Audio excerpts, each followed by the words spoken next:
¿Saben cuán difícil me resulta en estos 25 minutos que estamos juntos a través de la televisión resumir algo tan maravilloso que cambió el mundo, cambió la historia de la humanidad, cambió la historia del mundo, cambió mi historia y está cambiando la tuya también en este día tan especial, en este tiempo? Hemos estado haciendo un resumen de lo que pasó en un Viernes Santo como este que ha pasado. Pero quisiera recordar también lo que al día siguiente estaba ocurriendo. Allí a Jesús lo habían llevado a una tumba y el primer día de la semana, muy de mañana, vinieron al sepulcro, dice la Escritura, trayendo las especies aromáticas que habían preparado algunas otras mujeres con ellas. Y hallaron removida la piedra, dice, del sepulcro, y entrando no hallaron el cuerpo del Señor Jesús. Y aconteció que estando ellas perplejas por esto, he aquí se pararon junto a ellas dos varones con vestiduras resplandecientes. Escuche, mire qué hermoso relato. Y como tuvieron temor y bajaron el rostro a tierra, le dijeron: ¿por qué buscan entre los muertos al que vive? Y no está aquí, sino que ha resucitado. Acuérdense de lo que les habló cuando aún estaban en Galilea, diciendo: es necesario que el Hijo del Hombre sea entregado en manos de hombres pecadores, y dice, y que sea crucificado, y resucite al tercer día. Y entonces ellas se acordaron de esas palabras. ¿Sabe que la cruz nos dio, o obtuvimos de la cruz, unos resultados tremendos? Uno de los resultados que podemos encontrar en la cruz, que los sacerdotes se libraron de aquel que estaba ejerciendo una autoridad que podía moverle la autoridad a ellos. El otro resultado de la cruz es precisamente los fariseos, que se libraron de aquel que les revelaba su pecado y que les decía realmente dónde estaban parados en la vida, en la verdad que estaban parados. El otro resultado que yo tengo en mis apuntes es la autoridad. Esa autoridad que le llevó allí a Jesús a mostrarla a un mundo que necesitaba de autoridad. Él estaba siendo un modelo de autoridad único, que todavía en la actualidad es necesario que se muestre como tal.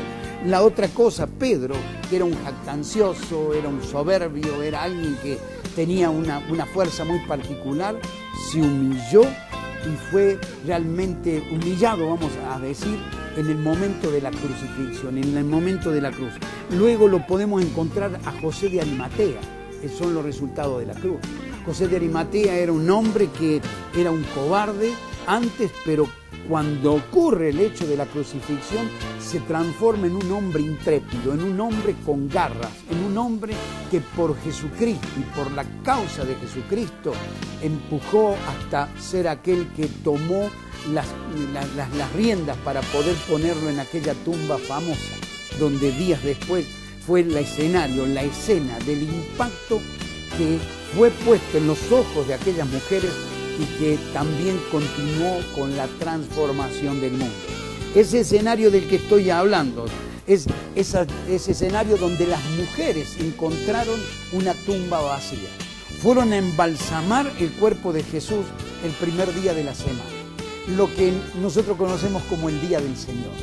Allí se acercaron ellos y muy temprano a la mañana, sería en la primera hora de la mañana, dice aquí la Escritura, la piedra era removida, el lugar que tenía que estar Jesús no estaba. Qué maravilloso, ¿verdad? Miren en qué espacio de tiempo estoy tratando de resumir esto. Las mujeres allí se acordaban, como dice en el versículo 6 y 8, de las palabras de Jesús. ¿Por qué buscan entre los muertos al que vive?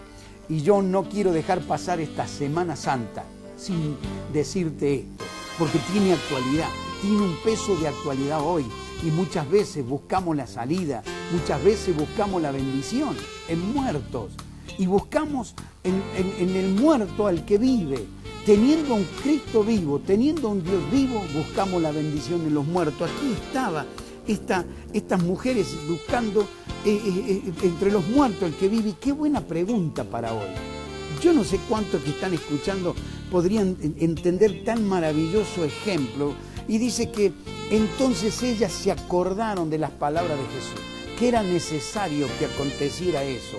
La buena pregunta para que los que tienen seres queridos en el cielo en este momento, y quizás llega el tiempo de donde vamos al cementerio, lloramos a nuestros muertos, donde recordamos y está la congoja en el corazón. Mi hermano querido, yo tengo en mi libro Directo al Corazón un capítulo que habla, que dice de cómo salir en tiempo de luto, qué hacer en el tiempo del luto. ¿Sabe qué? Y recuerdo estas palabras de Jesús: no buscar entre los muertos al que vive, porque allí la palabra de Dios, él vino por el ángel y que le dijo: no está aquí, no busquen al Salvador en un cementerio. Allí le estaba diciendo: Él vive, ha resucitado. Allí donde Apocalipsis 1:18 se hace una realidad, donde dice la palabra de Dios: y el que vivo y estuve muerto, mas he aquí que vivo por los siglos de los siglos. Es Jesucristo. Yo quiero darte en este tiempo de Semana Santa. Es un buen tiempo para el recordatorio. Es un tiempo para recordar el camino del Calvario. Lo que conocemos como el Vía Crucis. Es bueno recordarlo. Es bueno recordar que fue envuelto en un sudario, preparado y puesto allí en una tumba. Pero qué bueno es recordar esto que estamos recordando ahora. Mujeres que fueron hasta la tumba y la encontraron vacía. Aquí hay una gran exhortación. Y esa exhortación es precisamente acordarse. De esta Semana Santa es precisamente un llamado a la reflexión de acordarnos. ¿Por qué la Semana Santa? ¿Qué es lo que ocurrió? ¿Dónde está allí tanto que se habla de ese gran amor de Dios? Un gran amor que se muestra a través de los caminos de la cruz, pero también de lo que sucedió en las horas subsiguientes.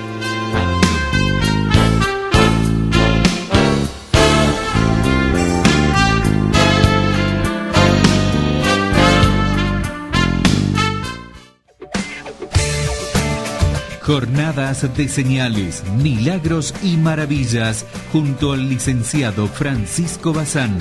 Todos los domingos a partir de las 19:30 horas en la Catedral de los Milagros, Avenida Paraguay 1489, Salta, República Argentina.